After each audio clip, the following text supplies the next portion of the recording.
A 12-meter reptile closes on a shark in open water, and it's the shark that runs. This is Mosasaurus, longer than a school bus. Its jaws built to take a shark in 2 or 3 bites.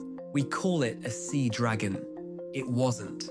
It was a lizard, a cousin of the monitor lizard basking on a rock today. And it had ruled the ocean for barely a single heartbeat of Earth's history. Fossil stomachs still hold the very sharks it swallowed. So how did a lizard come to terrify the sea's oldest killers? And when did that fear reverse? Start with the size, because the size is the part that turns out to be true. Mosasaurus lived in the final stretch of the Cretaceous, roughly 70 to 66 million years ago, in a world that would look wrong to us. North America was cut in half down the middle by a shallow inland sea, the Western Interior Seaway, and it ran all the way from the Gulf of Mexico up to the Arctic. Warm, crowded, lit to the bottom in places. Mosasaurus was the top predator in that water, and the biggest individuals stretched to somewhere around 12 meters, with the largest disputed estimates pushing toward 15 or more. Whatever the exact number, this was an animal that would eat anything it could catch, and it could catch almost anything. To understand why that mattered, you have to picture the neighborhood it was hunting. The seaway wasn't empty water, it teemed. Schools of bony fish moved through it in the millions. Ammonites drifted in coiled shells the size of dinner plates and truck tires. Giant sea turtles like Archelon paddled across the open water, and flightless diving birds chased fish beneath the surface. Sharks cut through all of it.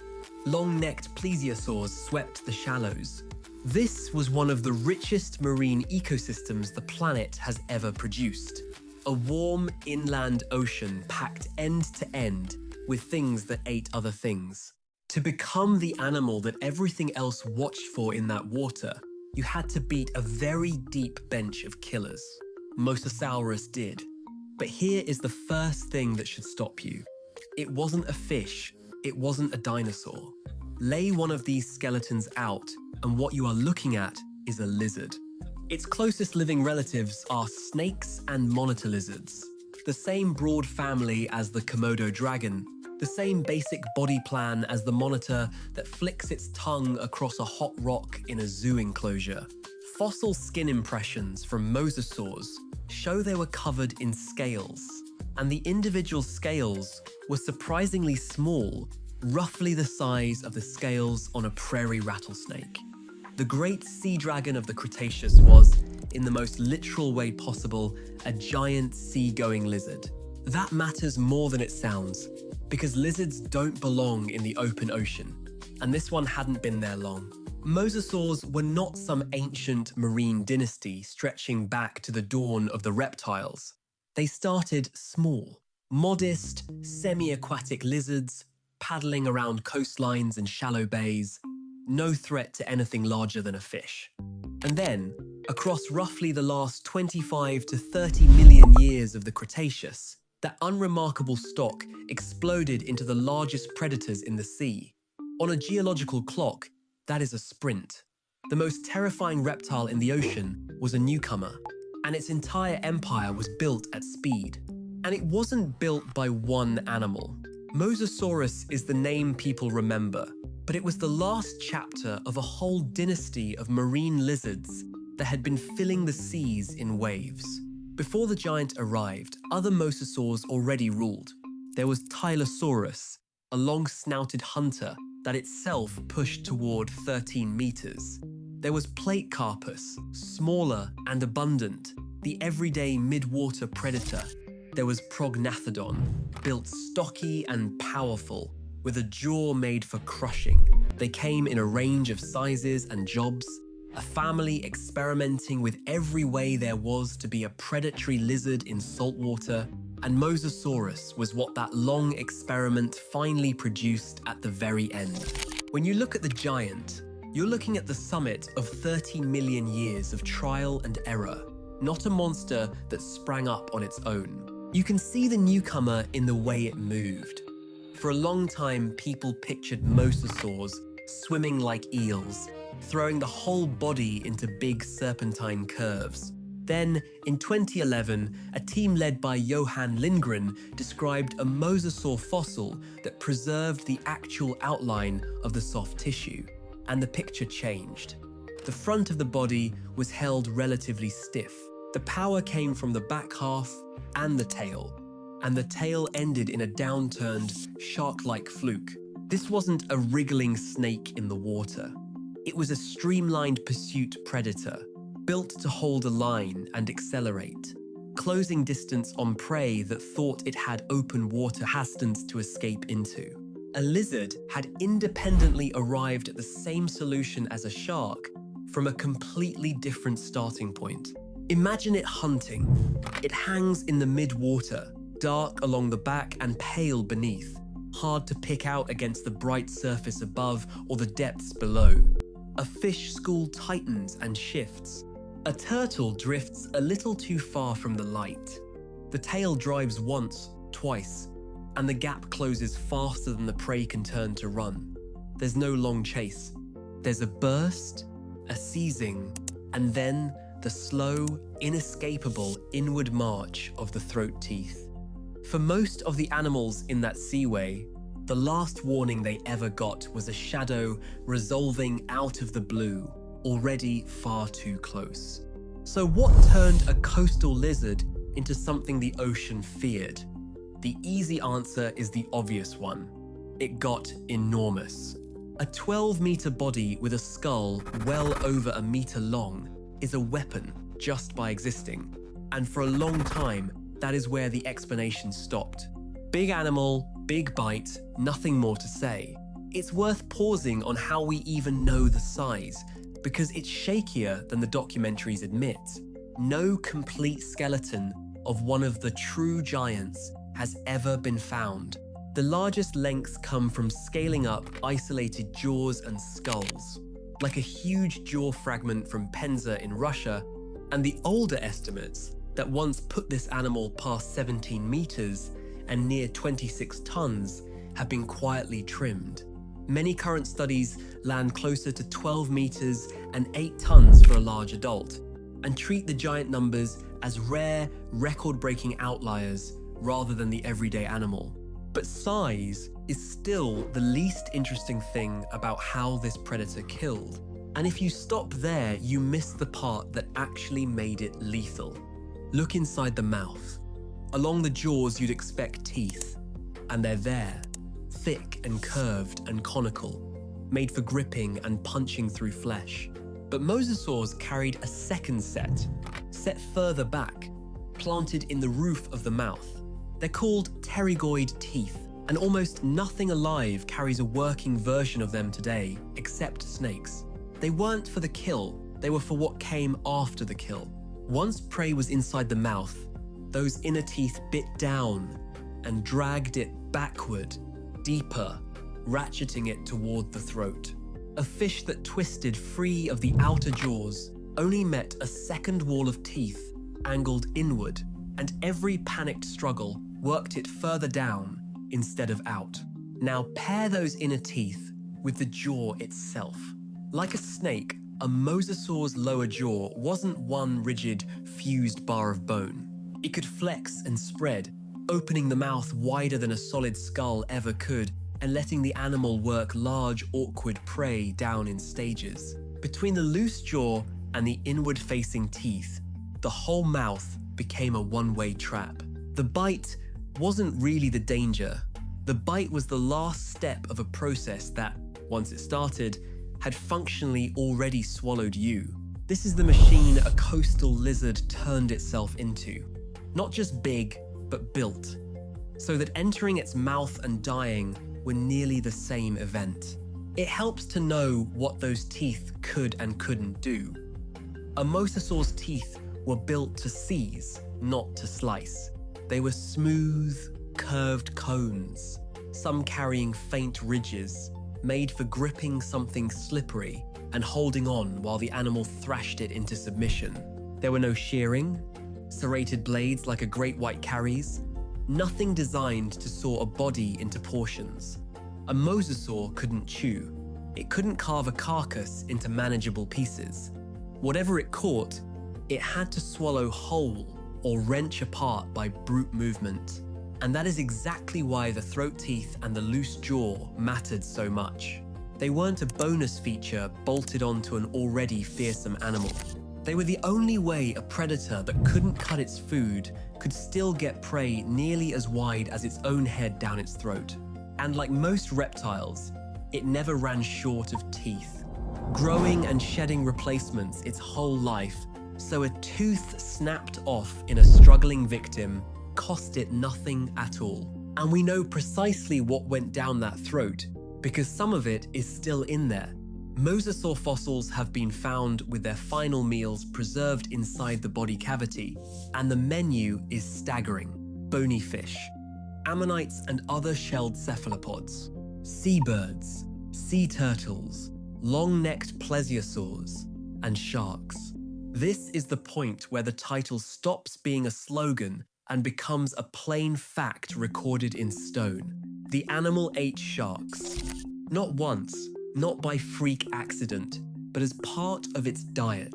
Some ammonite shells even carry neat rows of punctures long read as mosasaur bite marks, though that particular reading has been argued over for years.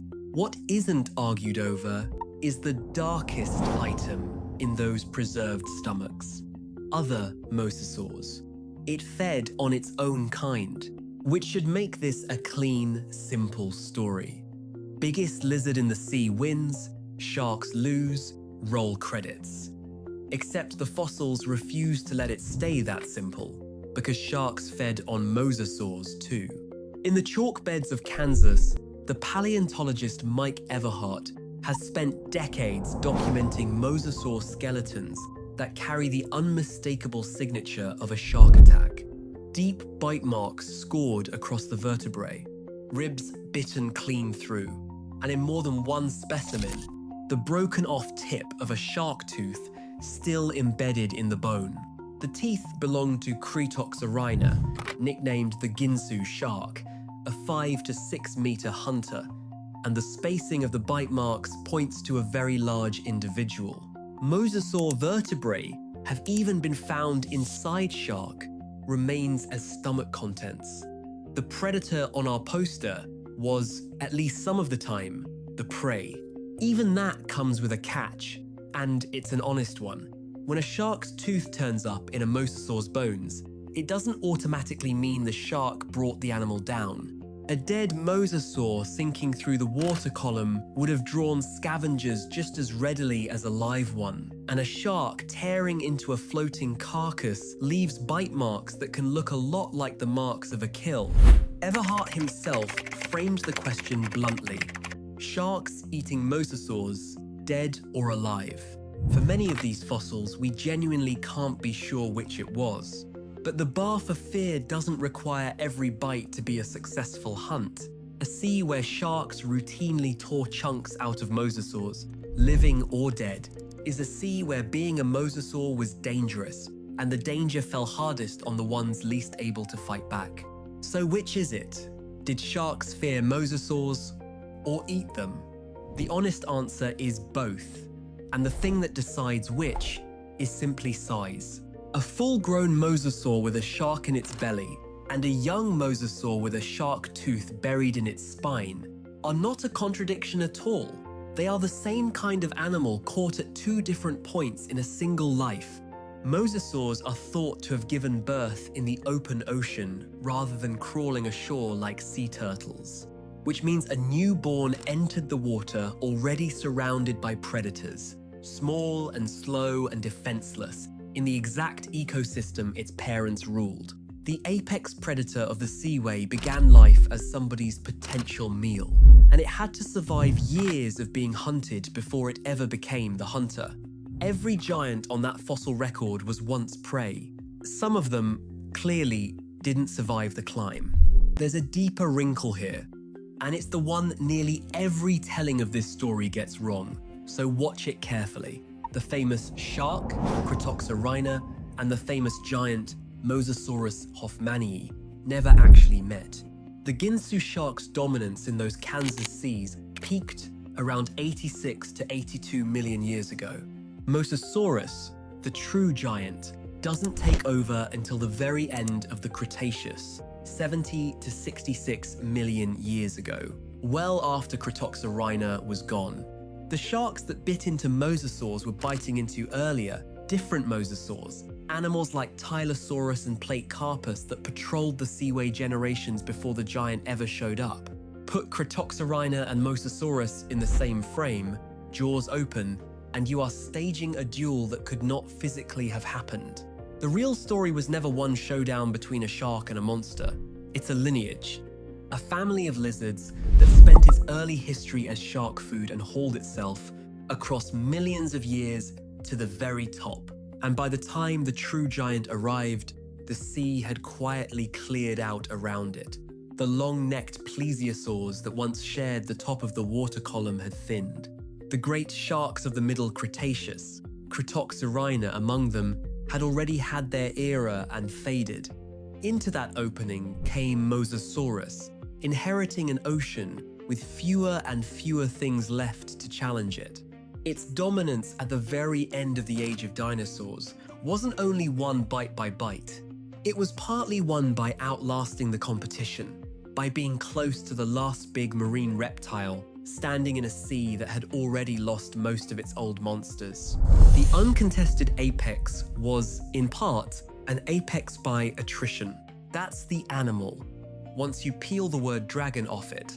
Not an ancient, eternal ruler of the deep. A lizard, recent and fast and strange, that took a snake's loose jaw and a second set of throat teeth and a shark's tail and assembled them into a machine for swallowing the sea whole, sharks included. The fear the title promises was real. It simply never belonged to a single invincible monster facing down a shark across open water.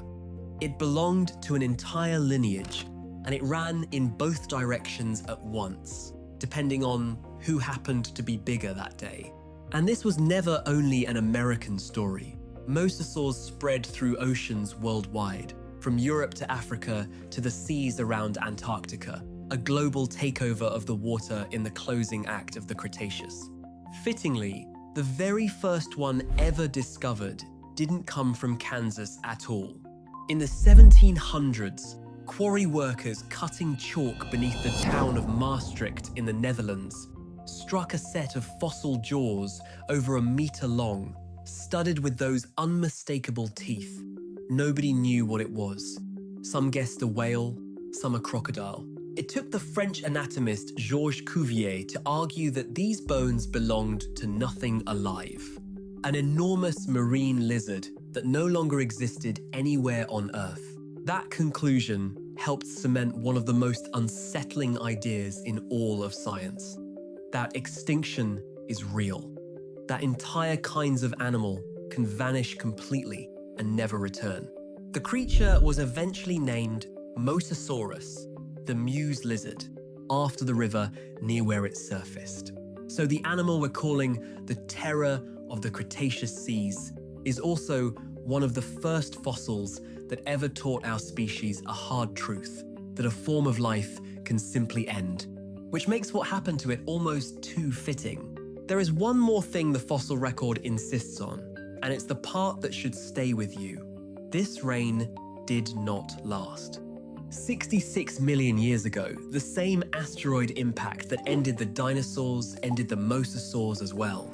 And the fossils show them thriving right up until that moment, diverse and dominant, with no hint that anything was coming. When the asteroid struck, it didn't need to bite through mosasaur hide to kill them. It darkened the sky, choked off the sunlight that fed the ocean's plankton, and collapsed the marine food web from the bottom up. An apex predator is only ever as safe as the mountain of prey beneath it. And when that mountain crumbled, the animals at the very top fell hardest and fastest. The bigger you were, the more you needed to eat, and the less of it there was. Being the most powerful hunter in the sea turned out to be no protection at all. If anything, It was the worst place to be standing when the world went dark. The largest sea lizard that ever lived, the newcomer that had climbed from prey to apex in what amounts to a geological instant, vanished almost as quickly as it had come. For all its size, for all its terror, its time at the top was a blink, cut short not by a bigger predator, but by a rock from space that didn't care what ruled the ocean. So go back to that shark tooth snapped off in bone. At the start of the story, it reads like a trophy, hard proof of a monster so dangerous that even sharks feared it. Look at it again now. Knowing what you know, and you'll usually see the opposite.